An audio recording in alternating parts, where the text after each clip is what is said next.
sees the means of production, and the like and subscribe button. It's about the emotional impulses that are leading them to align with the arguments and narratives that Trump is pushing. Yeah, you don't want to go down the Democrat technocratic route where you're like, well, if everything was being administrated by competent people who understood how everything works, then we'd be fine. No, that's how we got into this mess. Intelligent people can be extremely evil. No. I'm not talking about evil either. I'm talking about emotional susceptibility to narratives.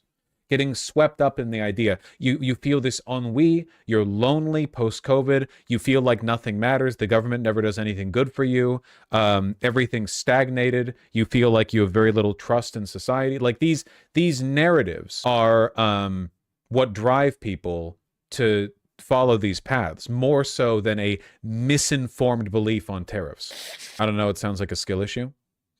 Well, yeah, what happened today, I was out of the loop. Nothing interesting.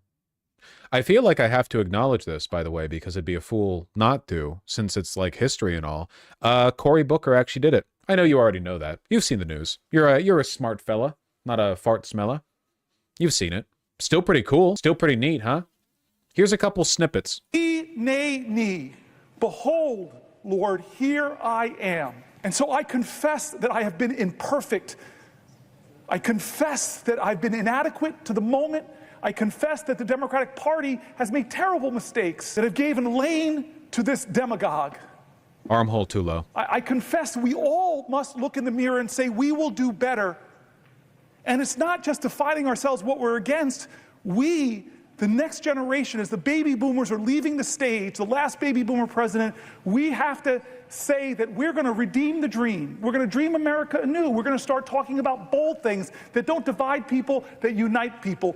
Bold things that excite the moral imagination of a country to do better, to go higher, that call us together. This is the time where new leaders in our country must emerge. I'm not talking about senators. I'm talking about citizens. Just gotta say, he's holding it pretty goddamn well for someone who's been talking for 25 hours. That's pretty damn impressive. Just like on a constitutional level.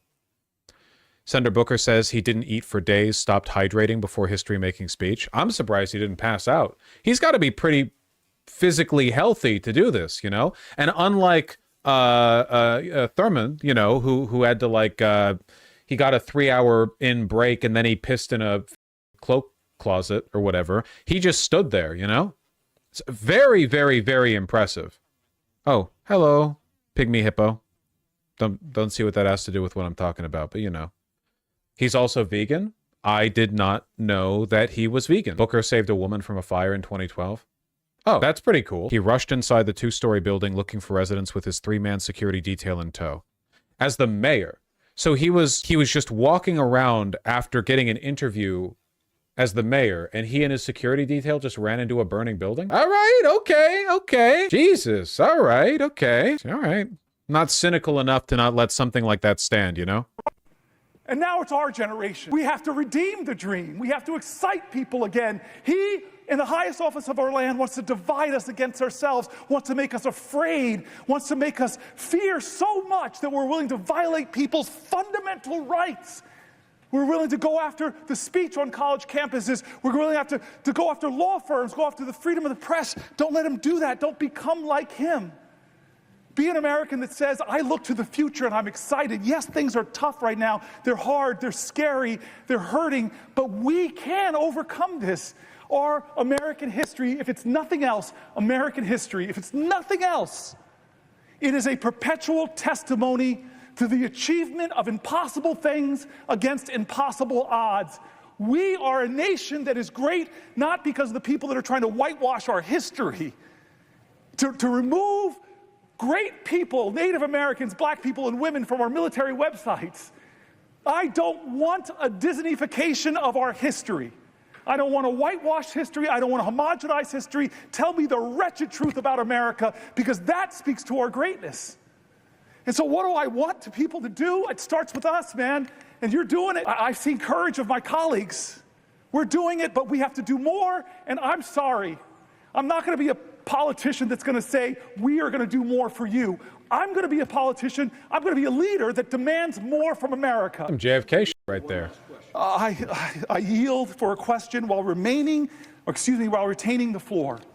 It's pretty good. You know, it's again, my opinions on Booker. I mean, he ran, of course, in 2020. I mean, we know, he's not exactly a Bernie Sanders or whatever. You can still give him credit. Why is he filibustering? For fun. Sometimes people just do that. Oh yeah, here's him breaking Thurman's filibuster record. I'm getting close to a record, folks, but yeah, he's neurodivergent and a minor. Okay. Quit criticizing him.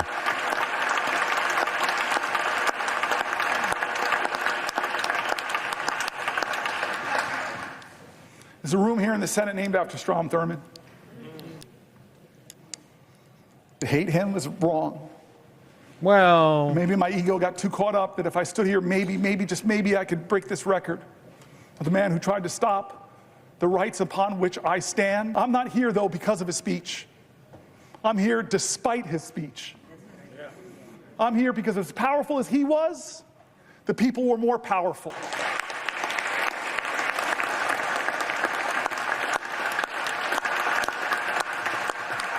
But I remind you, all those people who believe like me that we've got to redeem the dream, turn again to John Lewis, because you all know the story, my colleagues, of when the man that beat him savagely drew blood, cracked bones. Decades later, he was a congressman. That man brought his grandson with him to ask for forgiveness from John Lewis. I heard about this story when I was in the car in Georgia with him.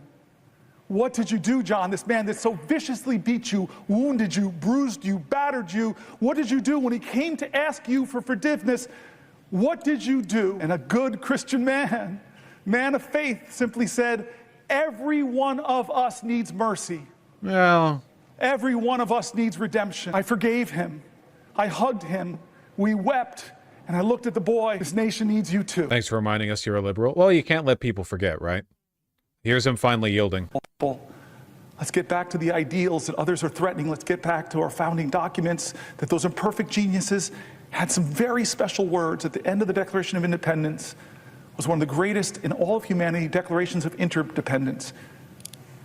When our founders said we must mutually pledge to each other our lives, our fortunes, and our sacred honor. We need that now from all Americans. This is a moral moment. It's not left or right, it's right or Did wrong. he beat the record? Yes, he did. It says on the screen. Let's get in good trouble. My friend, Madam President, I yield the floor.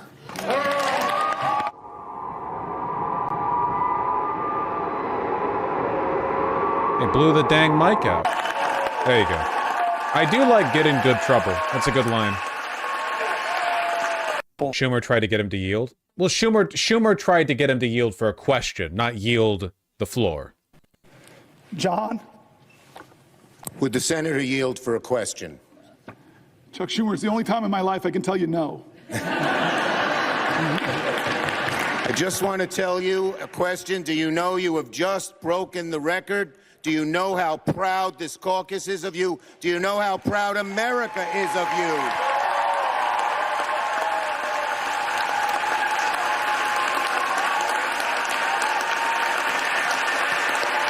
No one invited you, Chuck.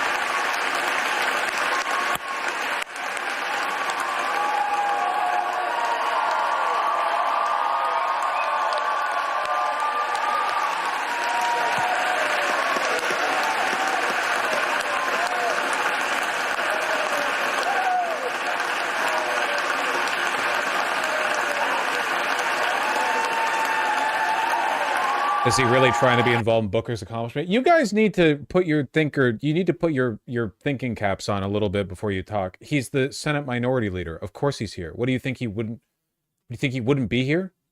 Obviously. Literally his job to be here. Now, yes, ideally he would not be here.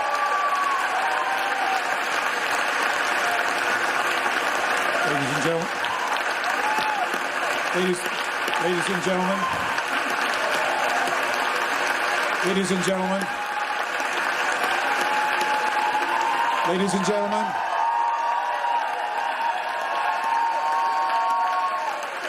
I was astonished that he tried to interrupt him for this. He didn't. That you're letting your hate blind you. That's not what happened.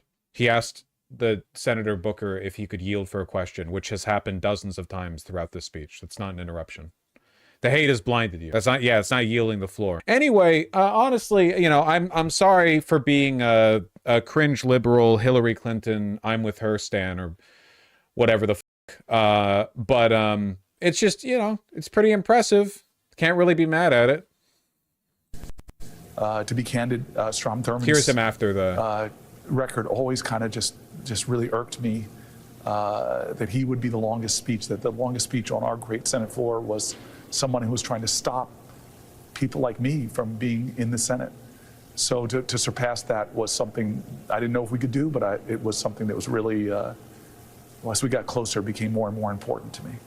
He actually talked to reporters right after the speech was done.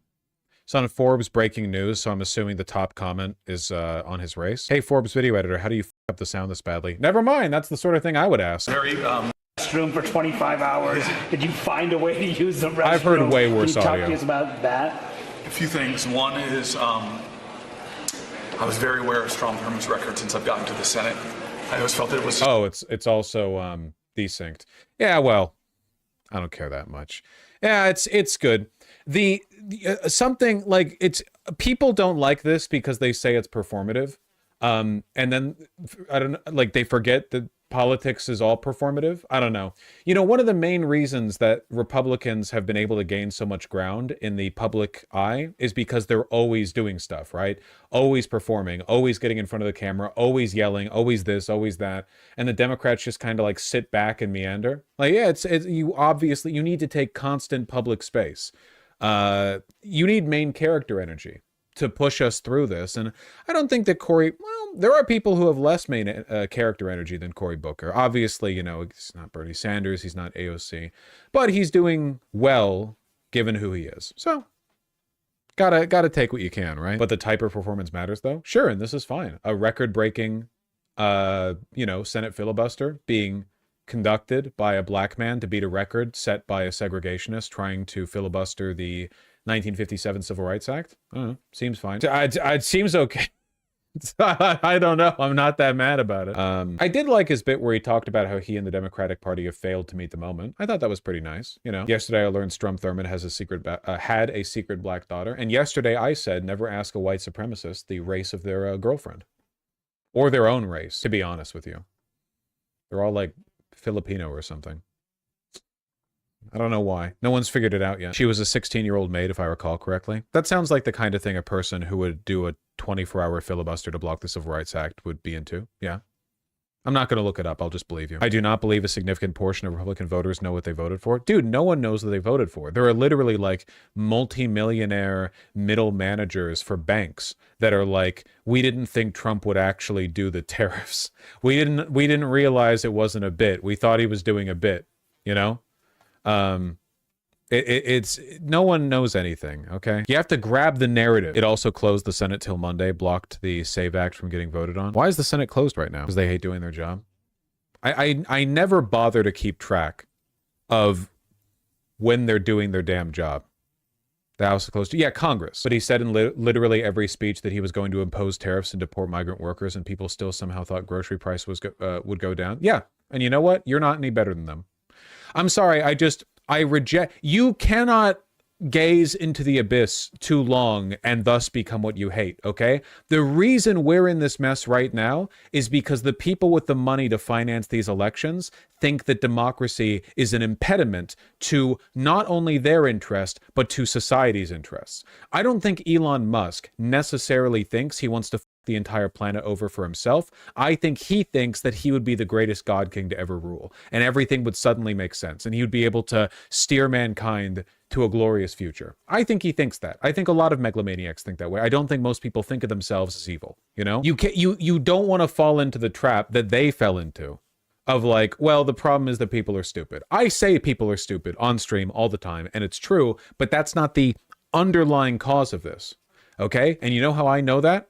Go talk to a blue state liberal and talk to them about like any political position you have. Wow, turns out both sides are pretty dumb, huh? Hey, go on Twitter and talk to somebody whose bio says they're a communist. Oof, I know. Yeah, just a random person. Roll the dice. I know. Yeah. And you know what? It's gonna be like that forever. There is no economic policy that'll make this not be a thing. That's just not how it is. It's not how it works. The problem here isn't about intelligence. The problem here isn't about whether or not you know or don't know what tariffs do to the economy. The problem is people falling into narratives, right? People being emotionally compelled to support narratives that hurt them. It's about emotions. The logical arguments are secondary, usually a post hoc justification. It's about the gut feeling people have. People are scared. People are anxious. People feel like a future that they deserved is being taken from them. I think all these feelings are kind of fair. So who's going to address those feelings, right? Hillary Clinton with her everything is already fine, America is already great, and also we're going to marginally tweak, like, you know, Pell Grant tax benefit, maybe like a slight rebate on da-da-da, like, or Donald Trump with a grand sweeping, you know, main character narrative. You get me? It's about engaging with these feelings that people have. It's the reason why Bernie Sanders, for the most part, is popular in a lot of areas where Donald Trump does well. As a red state, Doc Dem, Vaush is so correct, I'm literally hard. Happy to keep you perked up. It's just important to keep in mind. Is it all right to be afraid? What are you, a sheep? What are you asking me for permission for? Feel whatever you want. I don't control your mind. Do you think that's why Carney is popular in America? I think that, like, there are a lot of reasons why Carney is popular in Canada, not America, in Canada.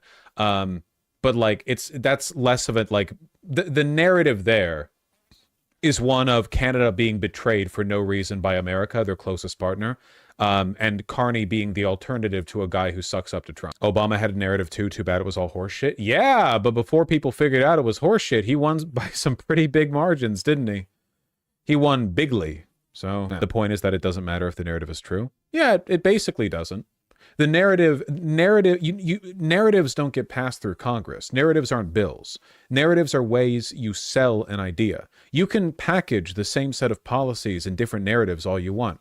If you wanted to implement like neo-Keynesian social democracy, you could package that in like a populist socialist revolution way. You could package that in a like technocratic, we're going to finally make the economy work properly again way. You could posit this in like a fascistic, you know, the economy is run by Jewish people and we're going to like run it, you know, we're going to use the government to like really start spending and not let the banks control everything. You can take the same post-Keynesian, not neo-Keynesian. You can take the same set of policies and run them through people's head in a bunch of different ways, but it does need to be a compelling narrative.